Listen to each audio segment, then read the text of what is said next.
Bonjour et bienvenue.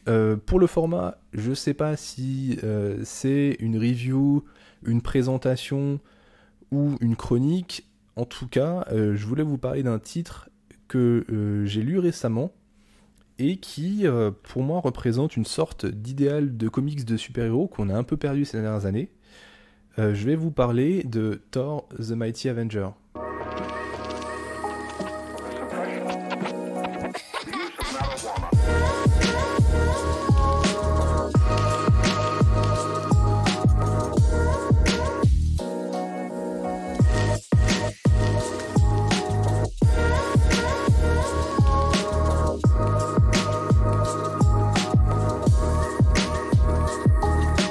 Alors, avant de vous parler de la série, je vais juste faire un rapide point sur l'équipe créative. Au scénario, on va retrouver Roger Langridge, qui est dessinateur et scénariste de comics. Pas forcément très connu, mais il a un petit peu bossé chez Marvel et DC. Et il a aussi un peu travaillé chez IDW, notamment sur du Popeye, donc le marin.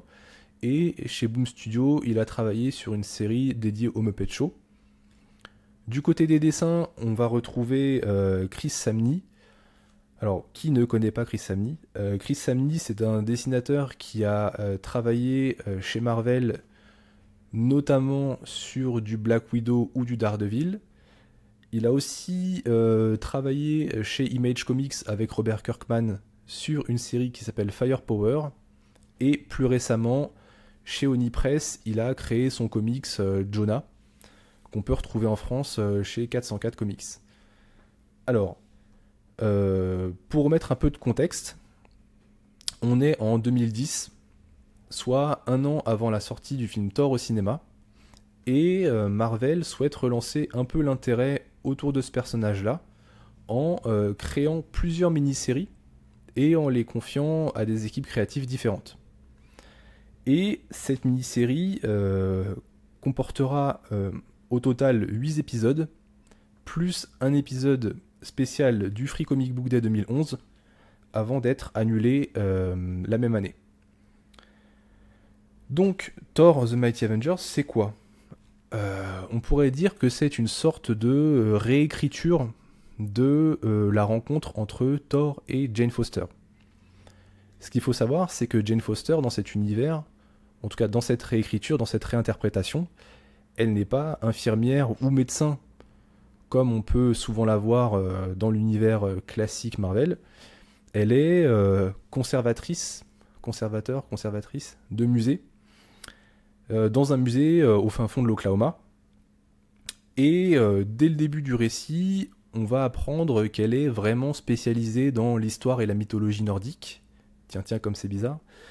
Et elle va se retrouver, par un concours de circonstances, à la tête du département dédié à tout ce qui est armes vikings dans ce musée. Et lui, Thor, il va apparaître dans l'histoire puisqu'il va être banni sur Terre par Odin. Sauf qu'en fait, il sait pas pourquoi. Enfin, il a strictement aucune idée de ce qui a pu pousser Odin à le bannir sur Terre. Et c'est un peu comme ça que tout commence. C'est un peu sur ce pitch que finalement les deux personnages vont se rencontrer. Donc je vais pas rentrer dans le détail parce que le but c'est pas de spoiler. Donc qu'est-ce que j'en ai pensé? Graphiquement c'est très très très très beau. Alors j'ai peut-être un avis biaisé parce que je suis un grand fan de Chris Samnee, mais même si c'est du Chris Samnee de 2010-2011, on est déjà sur un Chris Samnee qui a un sacré niveau en dessin. Donc ça donne voilà une touche, une patte particulière à, au récit. On n'est pas sur un Thor bodybuildé, on n'est pas sur un récit d'action, on est vraiment sur un récit presque ouais, de la vie de tous les jours de Thor. Et finalement, le dessin colle super bien. Et en termes de scénario, on a une petite particularité, et c'est pour ça que je parle d'idéal de comics, c'est que on a des épisodes qui racontent des histoires.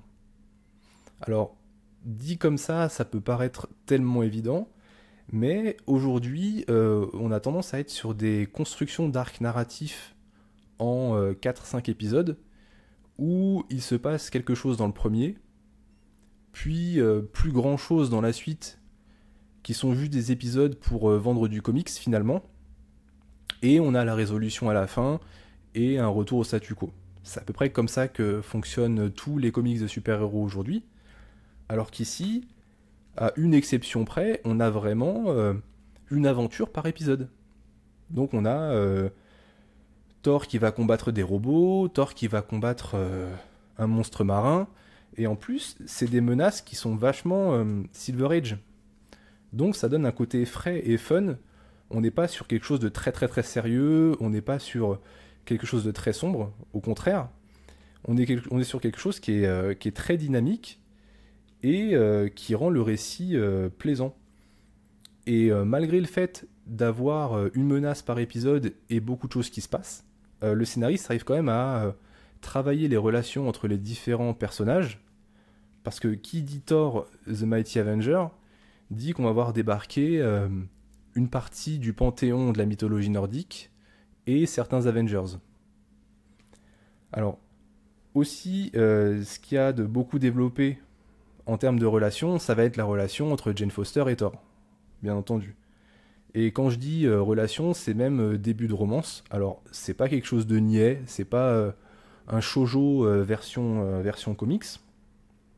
C'est quelque chose de bien travaillé, qui évolue tout au long de l'histoire.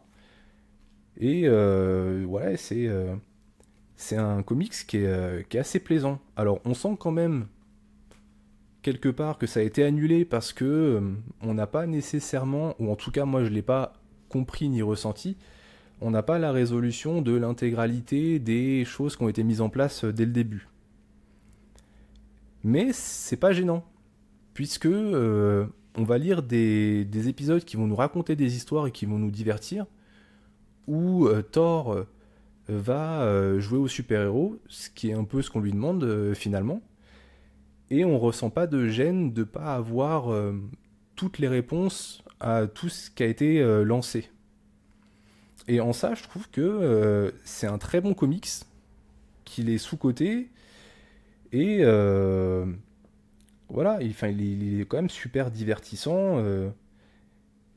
Le point négatif, parce qu'il y en a un, c'est que il a été édité en 2013 par Panini Comics, sauf que aujourd'hui, il est plus disponible dans le commerce, enfin en tout cas plus en neuf. Donc soit il faut le trouver d'occasion, ce qui je pense est assez difficile puisque comme il n'est plus édité en neuf, les prix doivent flamber. Ou alors se rabattre comme moi vers la VO, où il existe un petit TPB au format réduit qui vous coûtera entre 13 et 14 euros en fonction du taux de change, de la conversion, etc. Mais qui contiendra l'épisode du Free Comic Book Day qui n'était pas compris dans la version de Panini. Donc c'est une maigre consolation, mais au moins là vous aurez la version ultime et définitive, si je puis dire, de la série Thor The Mighty Avenger. Voilà, on arrive au bout de cette petite vidéo. J'espère que vous l'aurez appréciée. N'hésitez pas à me dire en commentaire si vous avez lu cette série ou si elle vous intéresse. N'hésitez pas à liker la vidéo et à vous abonner. Et nous, on se retrouve très vite pour une prochaine vidéo.